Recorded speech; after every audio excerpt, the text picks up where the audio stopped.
অনেকেই 2024 সালে interest rate high ছিল বলে বাড়ি কিনেনি, তারা অপেক্ষা করছে ইন্টারেস্ট রেট কোনো একটা সময় কমে আসবে।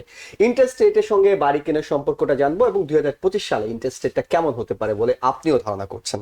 এবার দুইবার ফেড ঘোষণা দিয়েছে অলরেডি যে দুইবার ইন্টারেস্ট কাট হবে, এবং আপনার সাথে আপনি যে একটু আগে যেটা বললেন যে যে স্লাইটলি সিক্সের কাছাকাছি থাকবে, আমার ধারণাও সেটাই, এই ধরনের সিনারিও থাকবে। বছরের শেষে আপনি এই মর্গেজ ট্যাক্স যেটা দিচ্ছেন, ইন্টারেস্ট দিচ্ছেন, সেটা ডিডাক্টেবল।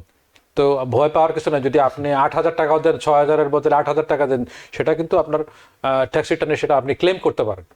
যারা নতুন বাড়ি কিনবেন, don't wait, go after it. বাড়ি কেনার সময় অনেকেই 2024 সালে ইন্টারেস্ট রেট হাই ছিল বলে বাড়ি কিনেনি, তারা অপেক্ষা করছে ইন্টারেস্ট রেট কোনো একটা সময় কমে আসবে। ইন্টারেস্ট রেটের সঙ্গে বাড়ি কেনার সম্পর্কটা জানবো এবং 2025 সালে ইন্টারেস্ট রেটটা কেমন হতে পারে বলে আপনিও ধারণা করছেন। ইন্টারেস্টের সাথে বাড়ি কেনার সম্পর্ক স্লাইটলি সম্পর্ক আছে।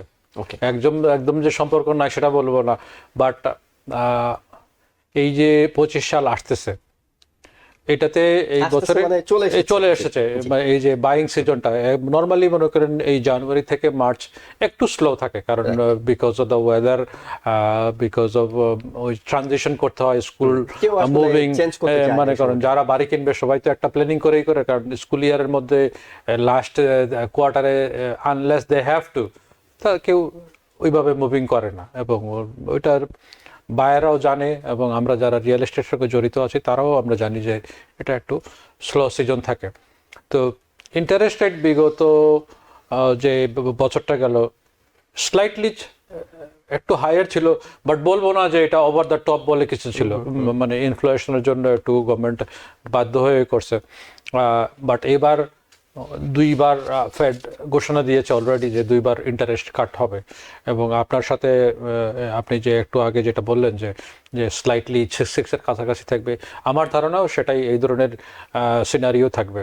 বাট ভয় পাওয়ার কিছু নাই, কারণ এই যে ইন্টারেস্ট রেটটা, সেটা কিন্তু আমি বারবার, আমি আগেও বলেছি, এখনও বলতেছি যে এটা ট্যাক্স ডিডাক্টেবল। আপনার ক্রেডিট কার্ড না, এটা গাড়ির পেমেন্ট না, বা অন্য যে মেসেজের কার্ড না, যেটা আপনি ডিডাক্ট করতে পারবেন না। বছরের শেষে আপনি এই মর্গেজ ট্যাক্স যেটা দিচ্ছেন, ইন্টারেস্ট দিচ্ছেন, সেটা ডিডাক্টেবল। তো ভয় পাওয়ার কিছু না। যদি আপনি 8,000 টাকাও দেন, 6,000-এর বদলে 8,000 টাকা দেন, সেটা কিন্তু আপনার ট্যাক্স রিটার্নে সেটা আপনি ক্লেম করতে পারেন। তো যারা বাড়ি কিনবেন, প্রথমে তাদের ইচ্ছাটার ব্যাপার। আমি প্রথমেই বলি যে বাড়ি কেনার মেইন গোলটা হলো আপনার ইচ্ছাটা থাকতে হবে, এবং সেকেন্ড স্টেপ আপনি একজন ট্রাস্টেড রিয়েল এস্টেট এজেন্টের সাথে আপনি যোগাযোগ রাখবেন, কারণ অনেক ইনস অ্যান্ড আউট আছে যেগুলা আপনার জানার দরকার। 2-3 নম্বরে আপনার একজন ব্যাংকারের সাথে কথা বলবেন, মর্গেজ ইন্টারেস্টের কথা বলবেন, এবং তার সাথে পরামর্শ নিয়ে আপনার দেখবেন আপনার ক্রেডিটটা কতটুকু আছে, কি পর্যায়ে আছে। অনেক সময় দেখা যাচ্ছে আপনার স্টুডেন্ট লোনটা রয়ে গেছে, সেটা একটা আপনার মর্গেজ পেতে, ভালো রেট পেতে আপনি মর্গেজ পাবেন, কিন্তু যে ইন্টারেস্ট রেট আমরা যে কথা বলি যে ইন্টারেস্ট, ওটা কিন্তু ভেরি সূক্ষ্ম ব্যাপার। আপনার খেয়াল রাখতে হবে আপনি কিভাবে স্পেন্ডিং করতেছেন, আপনার মানিটাকে ওয়াইজলি আপনি আপনার স্পেন্ড করতে হবে। মান্থলি যে পেমেন্ট যেটা আছে, মান্থলি পেমেন্ট আপনি দিয়ে যাবেন, লেট করা যাবে না। বাড়ি কেনার আগে গাড়ি কিনবেন না। আমি আগেও বলেছি, এখনো বলতেছি যে আমাদের একটা ট্রেন্ডিং আছে, আমাদের নিউ ইয়াং জেনারেশন যারা চাকরিতে জয়েন করতেছে, first thing they buy high and a car, because ওদের চিন্তাধারা যে flashy car, I need a flashy car. Don't do this. Pay off your student loan, যে স্টুডেন্ট ডেট যেটা আছে সেটা পে অফ করো, কারণ then you will release from the যে আপনার ক্রেডিট যে হিন্ডারিং করতেছে গুড রেটের জন্য, সেটা থেকে বেরিয়ে যাবে। Instead of buying a car, buy a used car, don't buy expensive car and then go for a real estate car. আমরা এখন দেখতে পাচ্ছি যে অনেক ফ্যামিলি একটা বাড়ি আছে, বাট বাচ্চারা বড় হয়ে গেছে, they are earning good money, good job, পড়াশোনা শেষ, next phase of our life, যারা আমরা মাইগ্রেন্ট হয়ে এদেশে এসেছি বা আমাদের নেক্সট স্টেপ আমরা নিতে যাচ্ছি, তো তাদের জন্য আমরা বলতেছি যারা প্যারেন্টস যারা আছেন, এনকারেজ করেন আপনাদের চিলড্রেনদেরকে রিয়েল এস্টেট কেনার জন্য। অনেকে তারা ইন্টারেস্টেড না আসলে, মানে যে এখন আমার দরকার নাই, but it's a good time to buy, invest now and get them involve. এবং যারা নতুন বাড়ি কিনবেন, don't wait, go after it. Always আপনি রিফাইন্যান্স করতে পারবেন। এবং এটি কিন্তু এনআরএ থেকে যে অ্যানালাইসিসটি প্রকাশ করা হয়েছে তারা অনেকগুলো সুখবর দিয়েছে 2025 সালের জন্য, কিন্তু তারা এটিও বলছে যে সামনের দিনগুলোতে বাড়ির দাম কিন্তু আরো বাড়বে। অর্থাৎ কেউ যদি অপেক্ষা করেন ইন্টারেস্ট রেট কমার জন্য, বাড়ির দাম কিন্তু থেমে থাকছে না, বাড়ির দাম তো বাড়ছে। এক্স্যাক্টলি আপনি ওয়েট করবেন ইন্টারেস্ট কমার জন্য, হয়তো কমবে, কিন্তু সেই সাথে যে বাড়ির দাম এখন 700,000 আছে সেটা 750 হয়ে যাবে বা 775 হয়ে যাবে। কারণ ইনভেন্টরি বলতে আপনি যে রিয়েল এস্টেট অ্যাসোসিয়েশনের যেটা আসে সেটা শুধু নিউ ইয়র্কের জন্য, বাইরের জন্য, পুরো দেশের জন্য। তো বাইরের এক ধরনের ইনভেন্টরি, আমাদের এখানে এক ধরনের ইনভেন্টরি। যারা আমরা নিউ ইয়র্কের এই পার্শ্ববর্তী ট্রাই স্টেট এরিয়াতে থাকি, আমাদের জন্য কিন্তু কনসেপ্টটা লিটল বিট ডিফারেন্ট। আমাদের এখানে কম্পিটিশন বেশি। আমরা শুধু বাঙালিরাই যে বাড়ি কিনতেছি তা না, আপনার চাইনিজ কিনতেছে, কোরিয়ান কিনতেছে, আর স্প্যানিশ কিনতেছে, জুইশ কিনতেছে, ডিফারেন্ট এথনিক ব্যাকগ্রাউন্ডরা কম্পিটিশনে আছে। সো একটা বাড়ি কিনতে যায় যে আপনি যে গ্যারান্টিড আপনার রিয়েল এস্টেট এজেন্ট আপনাকে এটা কিনে দিতে পারবে। এবং এটিও তো একটি ইন্টারেস্ট রেটের সঙ্গে সম্পর্কিত বিষয়। সেটা হলো ইন্টারেস্ট রেট যখন কম হয় তখন অনেক মানুষই বাড়ি কিনতে চান, সেই কারণে কম্পিটিশনটা কি অনেক বেশি হয় তখন। অ্যাবসলিউটলি, আমরা দেখেছি যে প্যান্ডামিকের সময় একটা বাড়ি মার্কেটে আসলে দেখা গেছে যে 20-25 জন মানুষ লাইন ধরে যায়, যেমন যেভাবে ফায়ার সেল বা আমাদের সেল থেকে সুপার মার্কেটে এই ধরনের একটা মেন্টালিটি ক্রিয়েট করে, একটা কি ধরুন বলবো, একটা হাইপ হয়ে যায় যে এই বাড়িটা কিনবো বা রেট কম আছে। তো তখন কিন্তু দেখা গেছে যে আমি নিজেও অফার দিয়েও দেখা গেছে যে আমার ক্লায়েন্টকে সে বাড়িটা দিতে পারেনি, ইভেন ফুল প্রাইস দেওয়ার পরে, কারণ ওটা ওভার বিডিং হয়ে সেটা দেখা গেছে 700,000 বাড়ি 750,000, ইভেন সাম কেসে 800,000 সেটা চলে গেছে। তো সাপ্লাই অ্যান্ড ডিমান্ড ছিল, ইন্টারেস্ট রেট ছিল তখন এক ধরনের ছিল, বাট এখন কাইন্ড অফ স্টেবল আছে। তারপরেও মনে করেন লোকেশন অনুযায়ী যদি আপনার পছন্দ হয়ে যায়, যে একটা লোকেশন পছন্দ হয়ে যায়, একটা বাড়ি পছন্দ হয়ে যায়, don't skip, just go for it. নিশ্চয়ই চাইলেই যে সবাই কিনতে পারবে বিষয়টি তা নয়, একেবারে অনেকগুলো বিষয় এটার সঙ্গে আছে। সেই প্রশ্নটি আপনার কাছে করব, অর্থাৎ কিভাবে আপনি নিজেকে প্রস্তুত করে রাখবেন। তবে তার আগে আরেকটি প্রসঙ্গ আনতে চাই, সেটা হলো ট্যাক্স সিজন চলে আসছে। অনেক সিপিআই কিংবা এনরোল এজেন্ট তারা পরামর্শ দিয়ে থাকেন আপনি যখন বাড়ি কিনবেন তার অন্তত 2 বছর আগে থেকে আপনার ট্যাক্স ফাইলটাকে ওই হিসেব করেই আপনি প্রস্তুত করুন। তারা বলেন যে একজন সিপিএ এর সাথে কথা বলতে, যাতে তিনি তার ট্যাক্স ফাইলটা করার সময় মাথায় রাখেন 2 বছর আগে থেকে যে আমি সামনে বাড়ি কিনবো, আমার ট্যাক্স ফাইলটাকে সেরকম। রিয়েলটর হিসেবে আপনি কি একই পরামর্শ দেবেন? আমি একই ধরনের পরামর্শ দিব, শুধু সিপিএ এর সাথে না, আপনি একজন ব্যাংকারের সাথে, মর্গেজ ব্যাংকারের সাথে আগে থেকে কথা বলুন। সাধারণত যারা সেলফ এমপ্লয়েড 1 বছরের ট্যাক্স রিটার্ন দিয়েই সেটা হয়ে থাকে। অনেকে উবার আছেন বা ট্যাক্সি ড্রাইভার আছেন বা কনস্ট্রাকশন আছেন, যারা সেলফ এমপ্লয়েড 1099 যারা বাড়ি কিনতে চান, ডোন্ট ফাইল দ্য ট্যাক্স। যদি আপনি বাড়ি কিনতে চান, don't file the tax, wait till আপনার বাড়ি পছন্দসই বাড়ি যদি আপনি কন্ট্রাক্টে যান, তখন যাই আপনি ট্যাক্স ফাইল করবেন according to your mortgage broker. সে বলবে যে কত টাকা এক্স্যাক্টলি আপনার ইনকাম দেখাতে হবে। সেক্ষেত্রে আপনার সিপিআর সাথে কথা বলে, মনে করেন যদি এক্সট্রা আরও 10,000 টাকা আপনার দিতে হয় আইআরএসকে, আপনি দিয়ে তখন আপনি আপনার মর্গেজটা আপনার অ্যাপ্রুভ করায় নিতে পারবেন। So don't file the tax. যারা বাড়ি কিনবেন, যারা সেলফ এমপ্লয়েড, তাদেরকে আমি অনুরোধ করবো যারা আপনি ট্যাক্স ফাইল করবেন না। ফাইল করবেন অনলি টাইম যখন আপনার মর্গেজ ব্রোকার আপনাকে বলবে যে 100,000 লাগবে না, 1,20,000 লাগবে না, 150,000 লাগবে। যদি 150,000 আপনার মর্গেজ ব্রোকার যদি রেকমেন্ড করে থাকে, সেভাবে আপনি ট্যাক্স ফাইল করবেন। হয়তো আপনাকে আরও 8-10,000 টাকা আইআরএসকে আপনার এক্সট্রা দিতে হবে। সো হোয়াট, আপনার তো পারপাস তো সার্ভ হচ্ছে।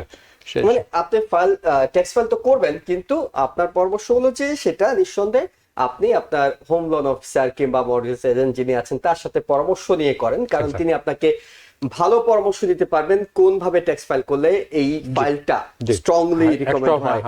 ভাই আপনার লোনটা তখন অ্যাপ্রুভ হবে। ব্যাংক তো আপনার ইনকাম এবং ডেট রেশিও দেখেই আপনাকে লোন দিবে।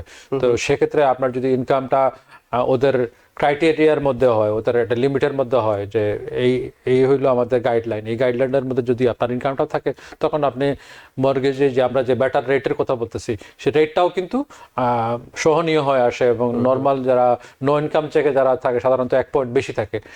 যারা ইনকাম চেকে যান তখন সেটা আরো কমেতে 1% থেকে 1.5% কম থাকে, মার্কেট বেটার রেটটা আপনি পাওয়ার সম্ভাবনা থাকে বেশি।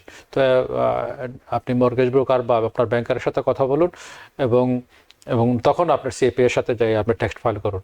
তো আপনি ওয়েট করবেন until you decide to buy the house. Okay, অনেক গুরুত্বপূর্ণ একটা পরামর্শ। আমরা এরপর যে বিষয়টা আপনার কাছে জানতে চাই সেটি হলো যে আমরা বলছি রিয়েলটররা, আপনারা বলছেন বাড়ি কিনুন, আমরাও বাড়ি কেনার সুযোগ সুবিধাগুলো দর্শকদেরকে জানানোর চেষ্টা করি, কিন্তু বাড়ি তো আসলে কিনতে অনেকেই আসছেন আপনাদের কাছে, কিন্তু দেখা যাচ্ছে তাদের কোনো না কোনো বিষয়গুলো, দুর্বলতাগুলো আপনাদের চোখে পড়ছে যে আপনার এই বিষয়টা উইকনেস আছে, আপনি এই উইকনেসটা কাটাতে হবে। এরকম কমন, যেহেতু অনেকদিন এই ফিল্ডে আছেন, কমন উইকনেস গুলো কি যেগুলো হয়তো আপনার ক্লায়েন্টদের মধ্যে দেখছেন? যে সিদ্ধান্তহীনতা, ওকে, এটা বিরাট একটা বিষয়। কারণ দেখা গেল ফাদার পছন্দ করছে, ফাদার মানি, ফাদার সবকিছু, দেখা গেল যে চিলড্রেনরা এটার আরো বেটার হাউস চাচ্ছে, বাট ওরা বুঝতে পারে না যে এটা আমাদের first house, let's just get one house, then the next house will be much easier. তো ওই ক্ষেত্রে দেখা যাচ্ছে যে ফ্যামিলি যারা আসেন, বাড়ি কিনতে আসেন, তাদের মধ্যে একটা সমন্বয়হীনতার একটা অভাব দেখা যাচ্ছে। কারণ শর্টকামিংস তো সবারই থাকে, এক এক ধরনের এক্সপেকটেশন। আমার এক্সপেকটেশন যেটা আপনার সেটা না, বা আপনার ছেলের বা মেয়ের এক্সপেকটেশন ডিফারেন্ট হয়। বাট ওই যে একটা ম্যাচিং একটা এক্সপেকটেশন, ওইটা কিন্তু আমরা খুবই কমই দেখতে পাই। দেখা যাচ্ছে যে ওয়াইফ পছন্দ হইলে হাজব্যান্ড হচ্ছে না, হাজব্যান্ড হলে ওয়াইফ হচ্ছে না, অথবা ভাইস ভার্সা, বা চিলড্রেনদের পছন্দ হচ্ছে না, লোকেশনটা হচ্ছে না, এক্সপেকটেশন। অনেকে মনে করেন যে আপনার এই কুইন্সের মধ্যে অ্যাস্টোরিয়াতেই কিনতে হবে, ওই ধরনের মাইন্ডসেট তখন মানে একটা হিন্ডার হয়ে যায়। যে দেখা যাচ্ছে যে অনেক কিছু লিমিট করে ফেলা, অনেক লিমিট করা, আপনার লিমিট করার দরকার নেই। আপনি কিনবেন একটা বাড়ি, প্রথম ফার্স্ট একটা হাউস, গো ফর ইট, প্রথমে একটা কিনে নেন, তারপরে আপনি আস্তে আস্তে এটা থেকে আপনি বিল্ড আপ করেন। কিন্তু আমরা তো সবসময় বলি আমাদের অনুষ্ঠানে যে বাড়ি কেনার আগে অনেক কিছু যাচাই বাছাই করে কিনুন, কারণ এটা আপনার অনেক বড় একটা বিনিয়োগ। এটা তো চাইলেই আপনি মানে একটা ছোটখাটো কিছু না যে আপনি পরিবর্তন করে ফেলতে পারছেন। যেটা অনেকে দেখা যাচ্ছে যে আপনার ওই যে জামাইকাতে হিল সাইডের টিলার উপরে হতে হবে, হ্যাঁ বুঝছেন, ইটস নট ডিফারেন্স। এখানে আপনি নিচে আপনি গেলে দেখা যাবে জামাইকার, সাউথ জামাইকা বলেন বা কুইন্সভিলে, ওই এরিয়াতে দেখা যাচ্ছে 13টা মসজিদ হয়ে গেছে। একটা মসজিদ হওয়া মানে আমাদের এই 5 ব্লকের সব মানুষ, হ্যাঁ, আর 10জন ফলো করে।